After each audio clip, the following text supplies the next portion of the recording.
Hello, everyone. Welcome to week four. It's another week. We find out this Tuesday what our plans are. That's on the 25th. The school said they were going to give us their plans on whether or not we are going to be coming back to school and whether or not we would be staying at home indefinitely. Who knows? I guess we'll all find out Tuesday. Either way. So today we're going to do two things. One, I'm going to jump backwards a little bit, and you remember we did the song comparative analysis a little while ago on these two songs, "All Fall Down" by Kanye West and "Just" by Run the Jewels, right? And you guys were supposed to turn it in here, all right? You'll see most of you have gotten it in. Anybody that turns it in after today is probably going to receive like half credit or less because at this point I'm doing the work for you. But I do want to, I'm a firm believer in not just leaving you guys hanging without some answers. So I do want to take a look at those two songs, kind of give those a gander, and yeah, and then we're going to, kind of segue from there into we're going to use protest music and protest songs, which a lot of you are still working on because last week you had your own protest song project over here from week three, this protest song project, and you'll notice nobody's turned in anything. So, because of that, we're going to use this as kind of a bridge into what our first longer text is going to be because we're going to start talking about identity and the role that identity plays in how we understand the world and what's happening in the world, and then how we feel about the things that are happening in the world. So that's what we're going to segue into in the back half. But first, let's take a look at our two songs here that we talked about the week before last. Normally, I would have done this in class with you guys, obviously, but we couldn't do that because, you know, Corona time means I don't ever get to see you. So, we're going to take a look at this song just first. So, we've got this refrain happening right here. Hold on, let me turn down my volume a little bit here. There we go, because it's a little loud. So let's stop there and let's look at the lyrical, at what's happening with those lyrics here early on. Well, that's the wrong song. Hold on one second here. Oh, that's All Falls Down. Boom, there it goes. All right, so you got this refrain that's happening here. Mastered economics because you took yourself from squalor, slave. Mastered academics because you're grades say you're a scholar, slave. Mastered Instagram because you Instagram a follow. Shit, look at all these slave masters posing on your dollars. So the idea being presented here is that all these things that we think are worth investing in or are pathways out of our present circumstances are not. That they are actually just parts of the larger systems that oppress us, right? So we think that money, right, is our way out, right? That like, oh, well, I'm not flat broke anymore, right? And then boom, but you're still a slave. Oh, but I'm smart and I went to school, but you're still a slave. Oh, but people online like me and they give me thumbs up on my post, right? And that doesn't even warrant a slave. It's just Jesus, wow, right? And then look at all these slave masters posing on your dollar. Is actually kind of like a double meaning here, right? So obviously there's the literal meaning, which says that a lot of the founding fathers, including George Washington, Jefferson, I think Franklin owned like three slaves. A lot of them owned human beings. They possessed other human beings for their own ends, whatever that are, right? And they were slave masters that are now glorified in the American litany, justly or unjustly, right? But also, it's a statement about how the thing that we think is a tool of liberation, the thing that we think of, especially in lower socioeconomic communities and culture, this thing that becomes almost an idol of our ambition is really just a reminder that we are still to this day slaves, that we are still in bondage to systems. Not the same kind of bondage, but that we are still slaves to a system that is not interested in our best interest, right? So let's see. Then we get this part, right? And then we go from here. Hold on.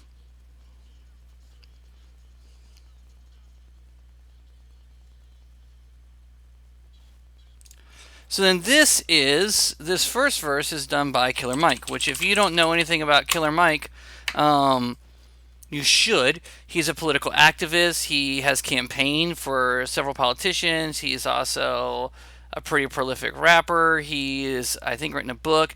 He's got a Netflix show called Trigger Warning with Killer Mike, which is definitely worth watching if you're ever up in that Netflix game.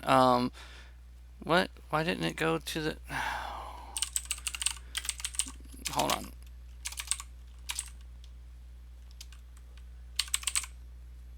Oh, because I'm logged into my daughter's profile. That's why. It can't take me there because it's not meant for kids. So, Trigger Warning, Killer Mike deals with some really, really interesting stuff.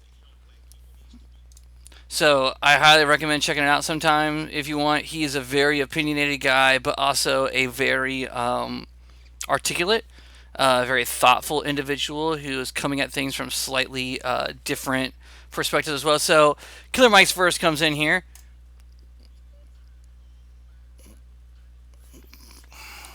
It's an okay trap flow here. It's not.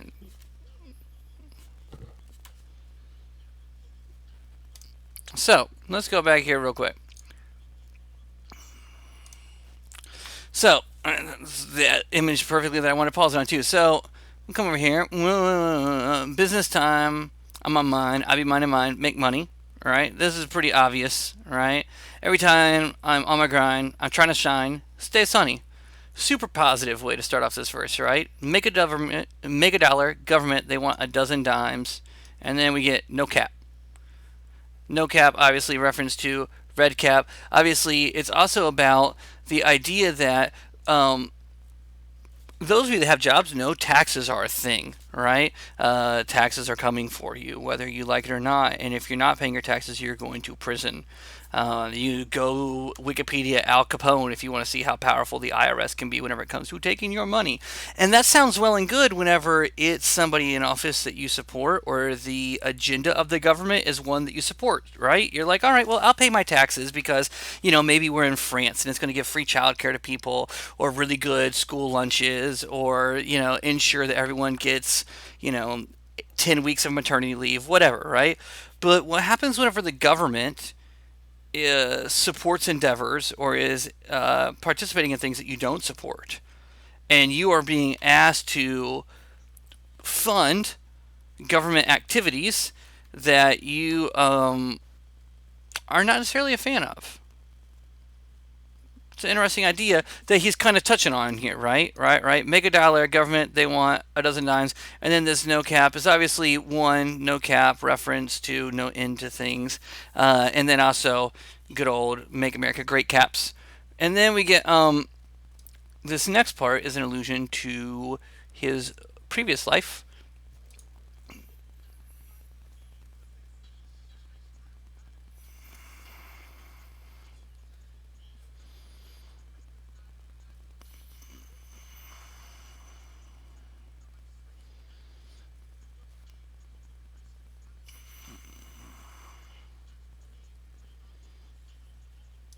All right, so let's break down this section right here because this section kind of all builds on each other.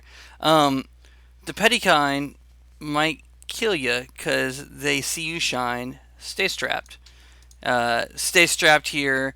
If you go back and you look at the actual graphic image here, shoot, where are we at?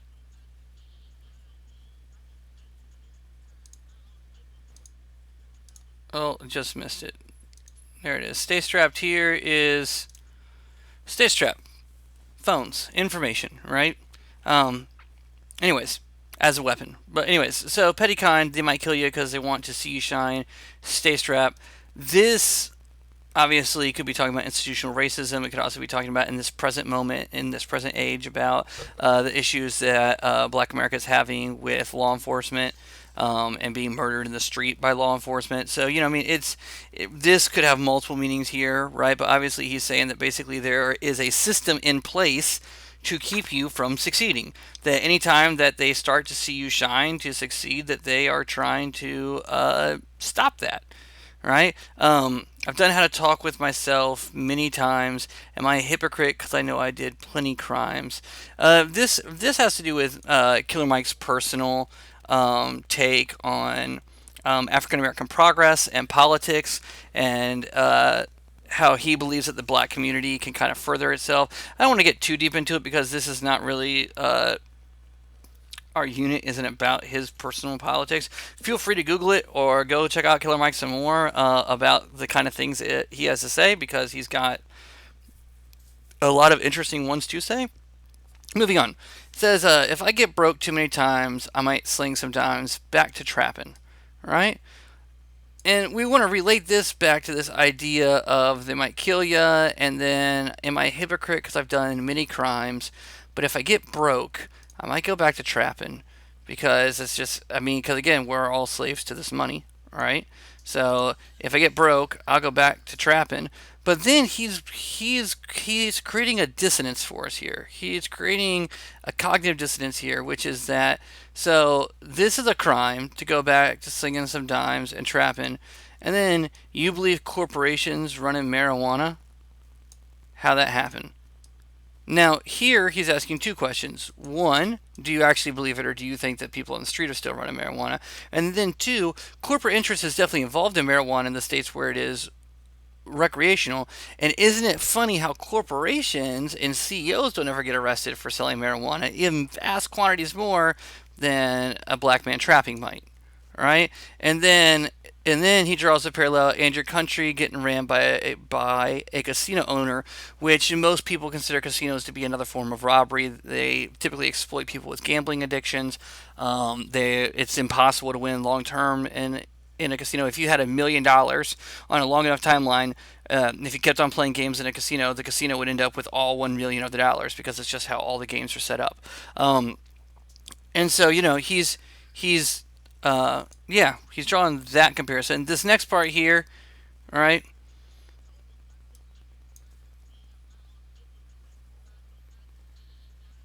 where are we at?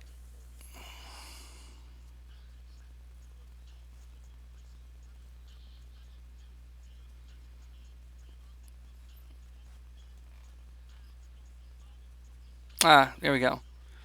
All that I'm going to say about this part, actually, all that I'm going to say about the rest of Killer Mike's verse here is, so this part here, pedophile sponsor, all these effing racist bastards. If you don't know what this is about, I would say go check out Epstein, and just Google the name Epstein, and kind of start to jump down that rabbit hole. I don't want to get too deep into it, because it's one of those things that for some people starts to turn into a conspiratorial perspective pretty quickly here, and I don't want to jump into that. But there is definitely a noted connection with some very powerful people, who were definitely connected to a pedophile. All right. And then I told you once before that I should kill your master. One of Run the Jewels' most famous songs is a song called "Kill Your Masters." Um, and then how in the past, language like that, forceful language from black leadership, has led to them being assassinated. Um, we'll learn more about that in a little while. All right. So chorus pickup.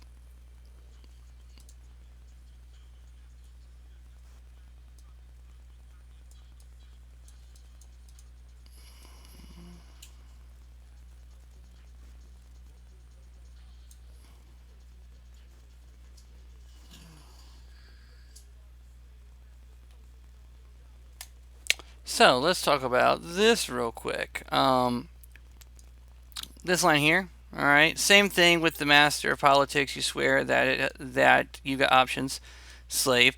And what that means is that from an economic standpoint, we're not talking about social policy, all right? We're not talking about LGBTQ rights or abortion rights or like any of that. We're talking about from an economic policy perspective. The difference between the Democratic Party and the Republican Party are relatively limited. They're both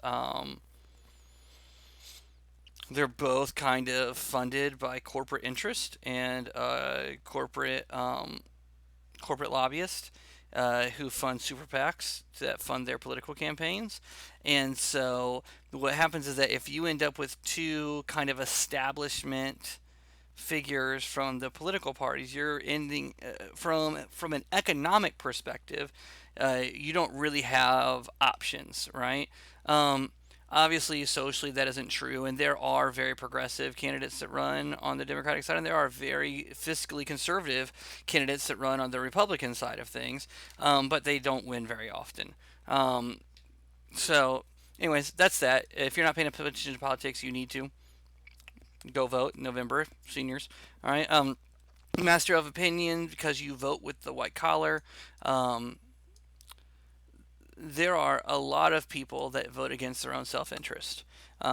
If you look at the people that are most likely to support trickle down economic theory, which is the idea that you give money to the rich and then their money makes it back down to everybody else. It's a real thing. It's called Reaganomics. Those people typically make below average household income. And so they're actually voting against their own self interest, which doesn't seem great. Um, 13th Amendment says that slavery is abolished, but it doesn't because it says that it's abolished unless you're in prison, and that people in prison do not have to be compensated for their labor. Um, which then coincidentally meant that we just put a whole lot of black people in jail and made them work. And then look at all these slave masters posing on your dollar. So again, the refrain of like, look at how we're all still just stuck in these systems. All right. Then we're going to hop into LP here. LP's verse, really rich. We're going to try and get through it pretty quickly because this video is already run a little bit long and I have a whole oh my gosh, I have a whole second song to do here. So we're just going to listen through it once. I'm just going to listen to his verse straight through and then we'll come in and break it down rather than try and break it up like this. Taking too long.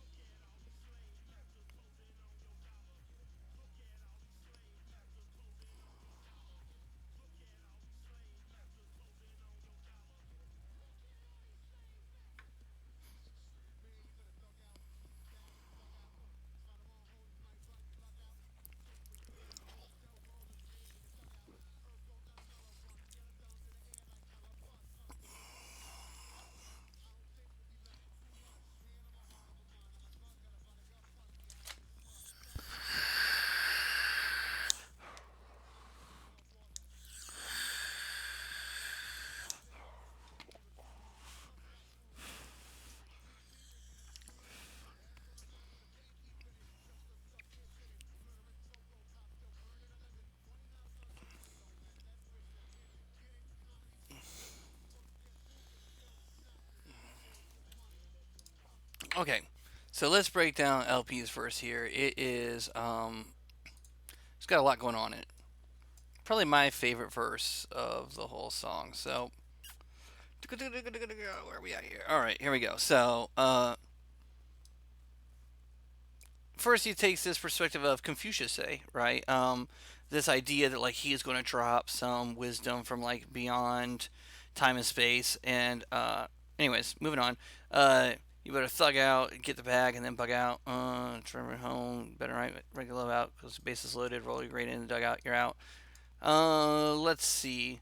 You know what? Let's skip some of this because a lot of this is kind of basically things are going bad. You need to watch out because if not, bad things are going to happen for you because not everyone is out for your own best interest, and now we might have to do something about it. He says, "Look who we've done blessed with our trust. I don't think that we'll be left with too much, which is just general distrust in the leadership of the nation, world, city, whichever system you want to apply this message to. I got my hand on my heart and my mind on my drugs. I got a Vonnegut punch for your Atlas shrugs. So none of you guys picked up on this illusion here. So Vonnegut, oh, I didn't spell Vonnegut there. Kurt Vonnegut was this guy right here. He's a famous author, wrote Slaughterhouse-Five, a bunch of other stuff. Really interested in the ideas of people and how we perceive reality, but also how we interact with each other. He was also highly, highly critical of war. He was very liberal. I mean, he's got a whole section on his political and his religion and the way that he viewed war. Slaughterhouse-Five is literally an anti-war novel about the firebombing of Dresden in Germany during World War II, which he actually witnessed. Vonnegut was an atheist and like humanist who believed in the unlimited potential of kind of everyone. And so, yeah, I mean, Vonnegut definitely takes a more humanist approach to how he viewed the world. Then you get Atlas Shrugged. So Atlas Shrugged is a novel written by Ayn Rand, who Ayn Rand looks like this, and Ayn Rand invents a socio-political philosophy, basically called egoism. And the idea of Ayn Rand's Atlas Shrugged novel is that basically the only people that matter in society are the very tippity top of the tip top because they're the ones that make everything happen, right? Your Bill Gates, your Steve Jobs, your Jeff Bezos, your Mark Zuckerberg. Those are the only people that matter. Everyone else is basically disposable and you don't have to care about them. In her novel Atlas Shrugged, basically the really tippy top, super rich, super important people get fed up with everyone else because they think that the world's asking too much of them and taking too much of their things from them, even though they're all still super rich and have great lives.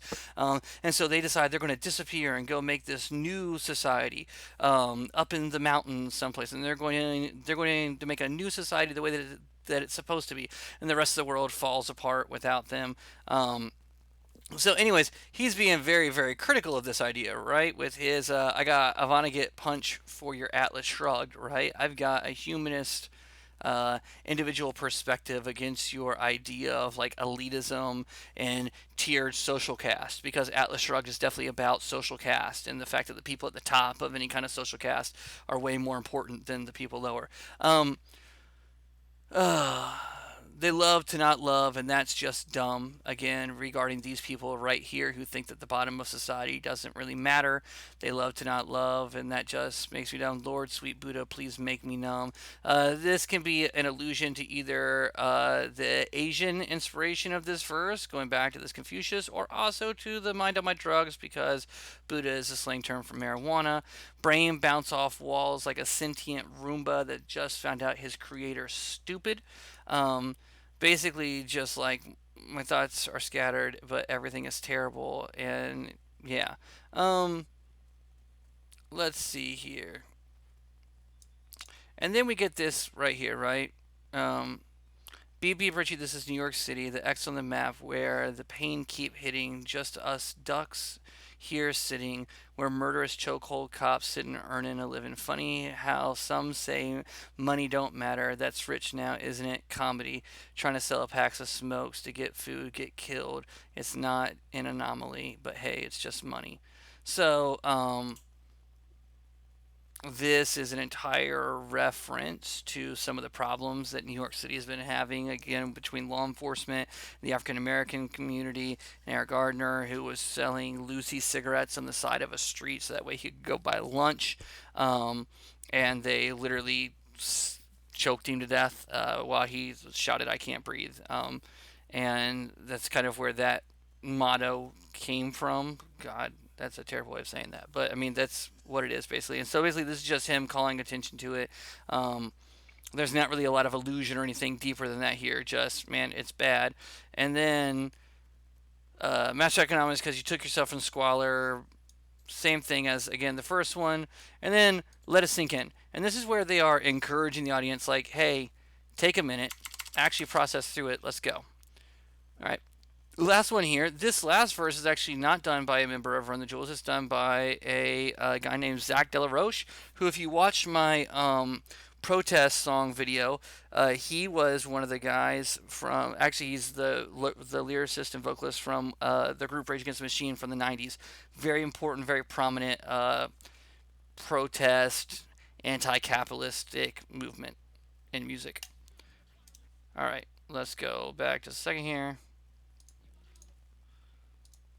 Let's see if we can find the beginning of his verse here. All right, here we go.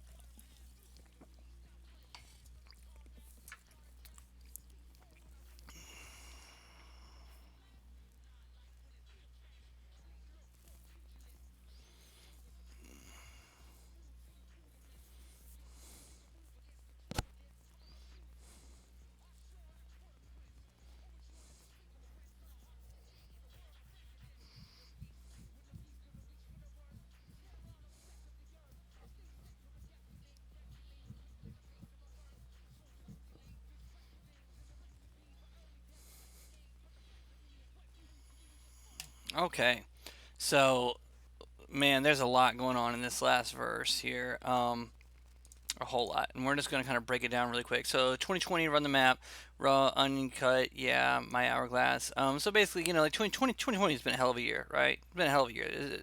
Anything that could go wrong has gone wrong. Any issue that could come up has come up.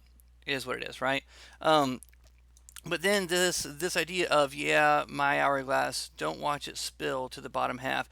He doesn't want to waste time. He wants to take this moment, this year, to do something that's going to matter, right? Don't just watch the sand fill up the bottom of the hourglass, but rather do something that like matters. You see the piece now, run it fast on the tarmac, and in a starter jack C4 when I run it back like a track star, run a record last. So basically, he's in a rush to blow something up. Well, what's he trying to blow up? He's trying to blow up these systems of oppression that they've been talking about, right? These systems of oppression that have been displayed throughout the song, whether it's economic or it's racial or it's whatever, right? His idea is that he wants to blow up those like systems as quickly as possible, and so he's going to run the record lap because he doesn't want his time to run out. All right. Clean look, poet, pugilist. For those of you who don't know what a pugilist is, all right, I'm guessing most of you don't. Pugilist is somebody that fights with their hands. All right. It's a fighter, boxer, somebody that fights with their hands. Yeah, see, pugilist, right? So he's a poet pugilist. All right, which is just a beautiful alliteration. It's a beautiful illusion. It's a beautiful use of a word, right?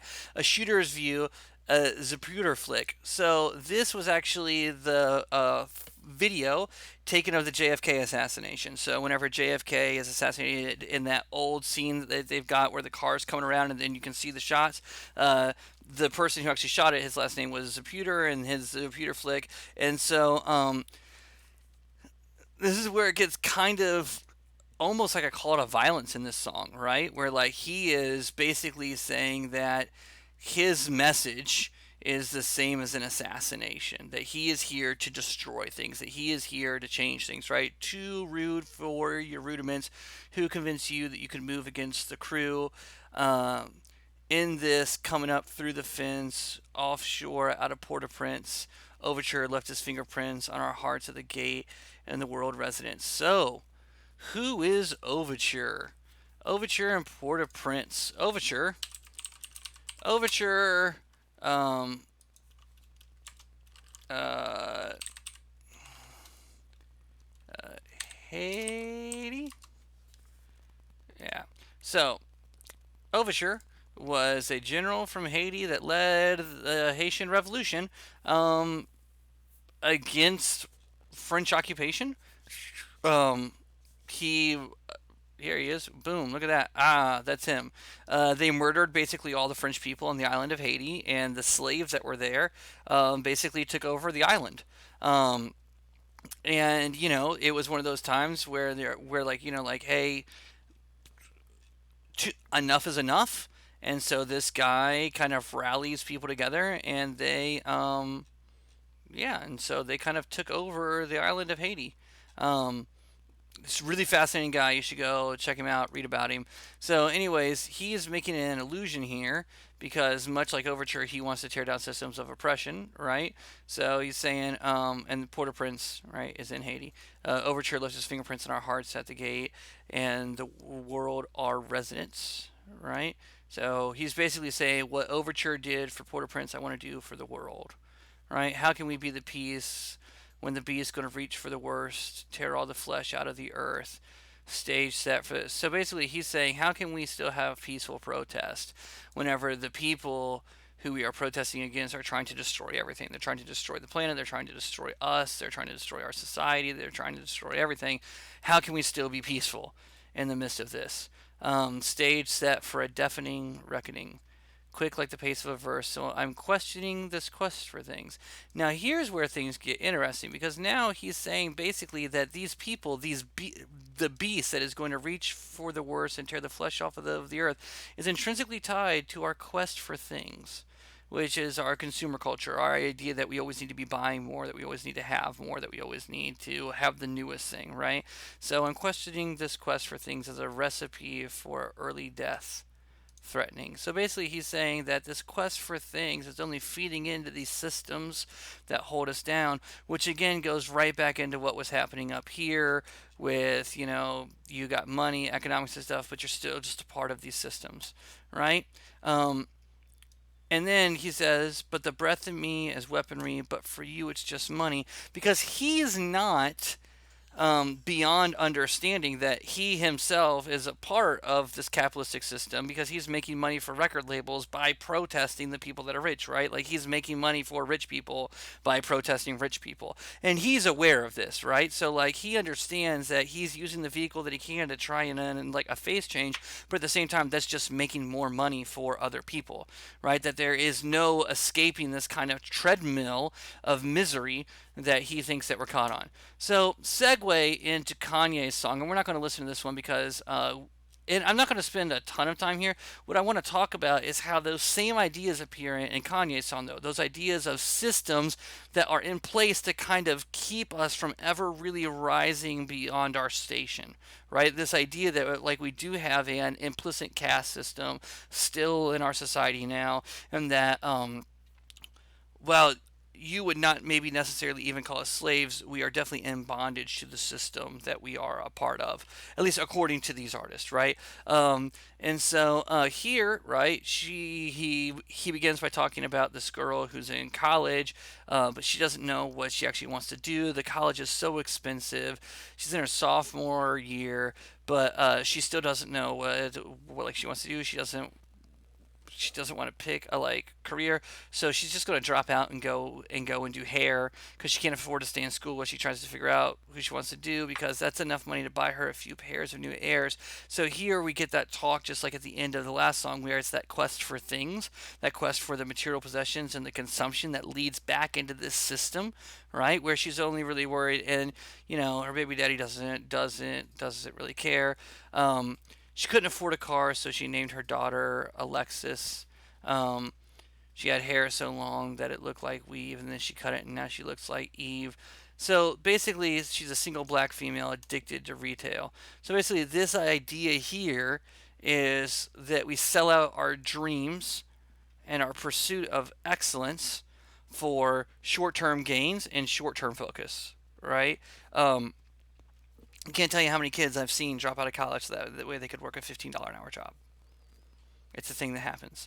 It's a terrible thing that happens. But it's a thing that happens. And so he's basically talking about that and about being short sighted and short term. Then he starts to talk about himself in the same context. He's self conscious. He wears things. He wears nice things, things that cost money, because it is how he asserts the value of himself, right? That's why you always see him with his like watches on. He can't even pronounce things. He's not educated. Everyone knows Kanye dropped out. I mean, he literally released his first album. It's called College Dropout. Then he makes a joke by mispronouncing Versace here. And then he talks about how It seems that we're living the American dream, but the people's highest up got the lowest self-esteem, and the prettiest people do the ugliest things. For the road to riches and diamond rings, we shine because they hate us, floss us because they degrade us. We trying to buy back our 40 acres, and for that paper, look at how low we stoop. Even if you in a bins, you still are in a coop, right? So here we got a lot going on here. So he's going from his own reflection on his own propensity to buy into consumerism and what we call status symbols, right? Things that aren't necessarily intrinsically better than other things, but because they are expensive, they indicate status, right? And he's saying that seems to be the like American dream, but the people that he knows that have the most feel bad. They are not happy, right? And the prettiest people will do the ugliest things for the wealth that they have. And he's basically saying like, rich people will do whatever it takes to stay rich. People that are trying to get rich will do whatever it takes to get rich. And we see this in capitalism with the way that we exploit the poor working class. We see it in back in the day in slavery. We see it in crime because really crime is just taking from other people what you want to have. It's a function of consuming. And then he gets into this kind of historical narrative. We shine because they hate us, floss because they degrade us. We try to buy back our 40 acres. So this is a reference to 40 acres and a mule, which was an original idea of what they could give slaves who were emancipated as a way to kind of start their lives and give them a chance. And it was supposed to be Lincoln's ideas for or what to do with the free slaves, but then he's assassinated, so that never happened. And a lot of people point to this as being the first failure that led to a system of failures in integrating African Americans into the overall American society. And then, and for that paper, look how low we'll stoop. And here he's basically talking about like, does anybody have any shame? Will they do anything to get money? Is that our only value? And then even if you're in a bins, you're still a person in a coop. And coop here is he's using the double meaning of the same pronunciation because those words are synonyms. And basically, or sorry, yeah. And basically he's saying that you're still, caged in. You're still in a cage, right? And then we get here. I say, F the police, that's how I treat them. We can buy our way out of jail, but we can't buy freedom. I don't even really think that one needs to be explained at this point. We buy a lot of clothes and we don't really need them. Things we buy to cover up what's inside because they make us hate ourselves. And they love their wealth, and that's why Shorty's hollering where the ball is at. Drug dealers buy Jordans, crackheads buy crack, and a white man get paid off of all of that. And all that I'll say to that is, that just goes back to that.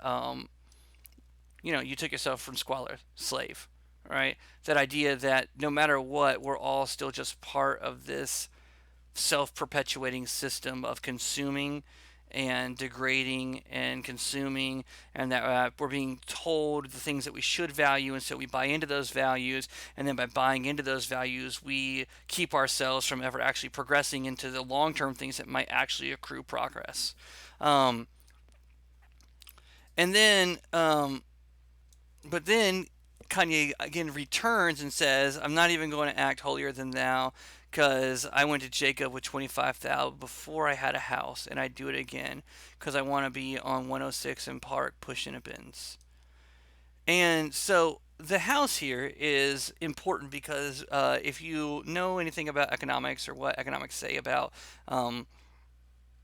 money and generational wealth, they say that home ownership is one of the best ways to like ensure generational wealth because real estate typically almost always goes up in value, plus the tangibility of owning a house and the fact that then you avoid everyone's number one cost and like expenditure is kind of hard to like underestimate. So legitimate home ownership, not like renting or leasing, but like actual ownership, is one of the most easy and secure ways of securing and passing on generational wealth. And it's one of the things that has actually been happening at a decreasing rate inside the African American community going back to the 1950s.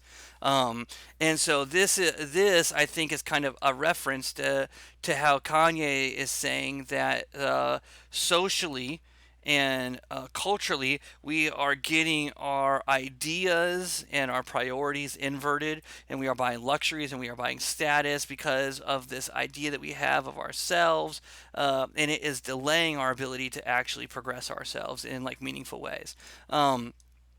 Which again goes back to the last song and this idea of I'm questioning the quest for things, and you took yourself from squalor, but you're still a slave, and you vote because you think that you've got options, but you're still a slave, and how everything is built to kind of keep us in this rat race.